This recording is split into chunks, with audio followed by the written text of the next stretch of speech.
We talked briefly in the first show that the way this is just a repetition of the Trump years, but just with Biden.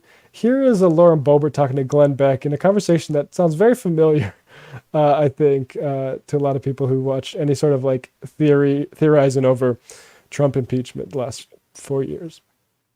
Harris is president. Kamala Harris is president. Does it get any better? So, of course, that is the number one question. When you start thinking about impeachment and discussing that, you start going down the list. Well, do we really want President Harris? Do we really want President Pelosi?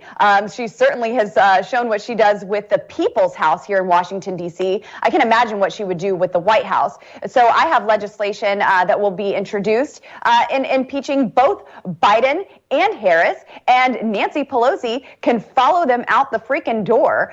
She certainly needs to be held accountable for this as well. And we have called, as the Freedom Caucus, we have called on Leader McCarthy to introduce a resolution to vacate the chair. Holy cow. See that again. Holy cow, that's super real.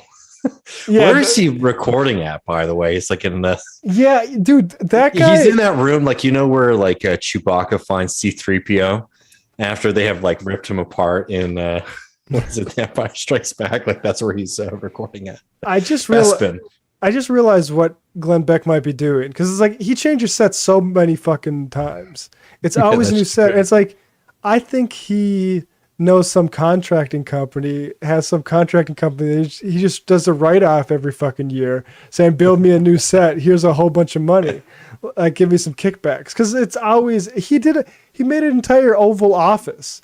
Yeah, I forgot about that. That shit, I mean, I kind of envied that shit. I think that'd be very funny to do. I mean, I don't think about it as like, this is awesome. Isn't it cool that we're here in this August tradition? I think it'd be funny to like throw a Nerf around like the curved walls and stuff like that. Yeah, for sure.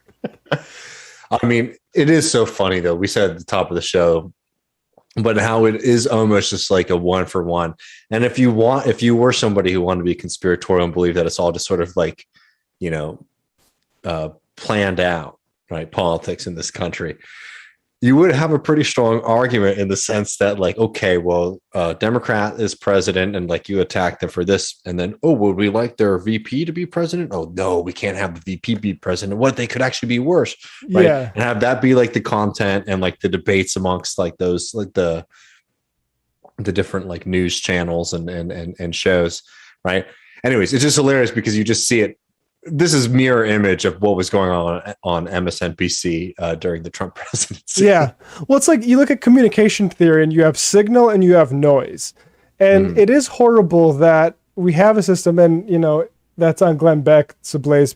I think people kind of might have a hint they're sniffing their farts. But, you know, during the Trump administration, it was bad that so many people thought they were getting real news when they were getting speculation of this sort. And like they would literally like I mean, I just think about people in my family. It's like they're like, oh yeah, I watched like a full series of like CNN State of the Union last night, and they did that because they wanted to like figure out what's going on in the world, and obviously we know how inadequate that is, because what the capitalist news does is sell you the idea, that the feeling that you're informed, and not actually the state of being informed.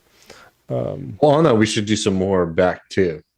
Oh yeah, you got some Beck. If you have this other clip handy. Yeah. Or do I need to pull it up? If you could pull it up, or else you could chat it to me. Yeah, just give me 1 second.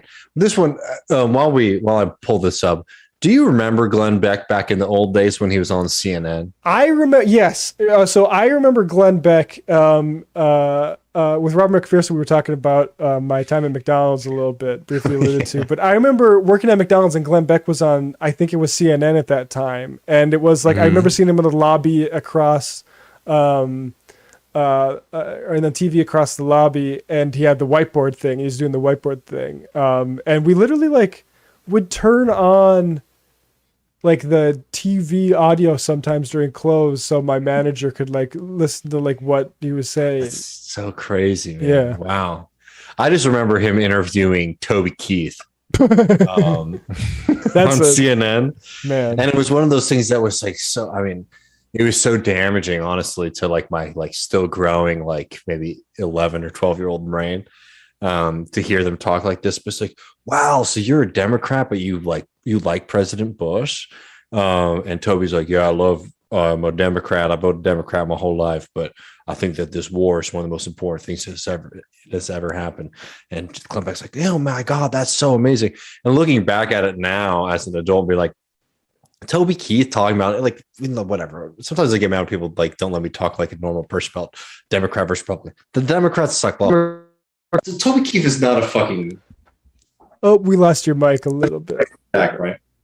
Test again. Should be back. Yes. I smacked my microphone. I was getting excited. Toby Keith, like talking about him as like a Democrat, or at least somebody who holds like left-wing positions, is just completely absurd to me. I mean, he has shown time and time again the way that he thinks about both war and working people. Anyway, but that was the kind of shit that Glenn Beck was doing when, again, CNN was having him on their network.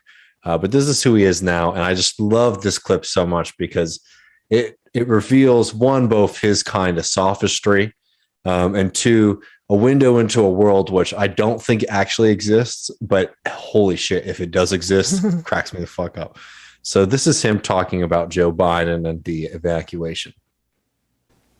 Now they're saying only 240 Americans are left. That is a lie. That is a lie. I have more than 240 requests from people coming into our email that are saying, please, can you help us get out? It's a lie. What? Well, they are saying, Glenn, there's only 240 who want to leave. Yeah. The others just are locked into Taliban rule. They love it. Should I forward the emails? Or do you think the list of those people will be falling into the hands of the Taliban so they can be rounded up and killed as well? Hopefully they don't hack your email to find out. Not in my entire life that I know of did our country openly take the wrong side. Well, that's an amazing statement. You have to keep it you have to watch the entire clip to hear him say that, because that is super insane. But okay, this like almost goes back to the Elon Musk thing when he was talking about how he has credible information that the guy who was saving the children in Thailand or whatever was a pedophile, right? Glenn Beck apparently has over 240 people emailing him asking him for help. I have to say, I don't believe it for a second.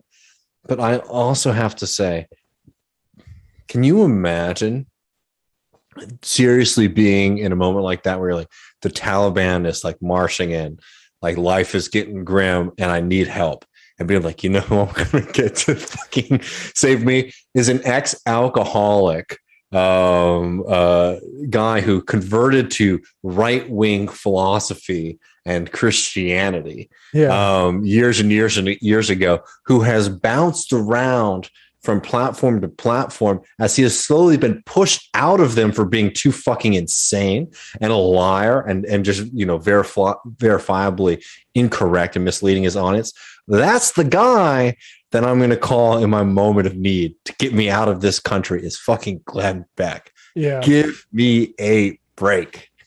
I mean, I would be like, what have I done in terms of political education that would make you think that I would be somebody who you should, I mean, even if he was a guru, I'm like, don't reach out to me to see if I can help you in a situation like that. Like, who do you think Glenn Beck can like leverage to help you is what I'm trying to say. Yeah. Like, Glenn Beck, right. Glenn Beck doesn't have the ability to save you.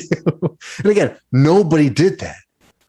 But it's amazing to me that he has cultivated an audience that will allow him to lie like that. And we also have to say, like, it's a dark time. We should almost maybe do something about like the prisoner of war missing in action movement post-Vietnam, because what we're seeing is a cultivation of a backstab myth, similar to one in Germany, like famous one in Germany post-World War I. And obviously like we won't get into the financial stuff that also egg that stuff on. But the way this...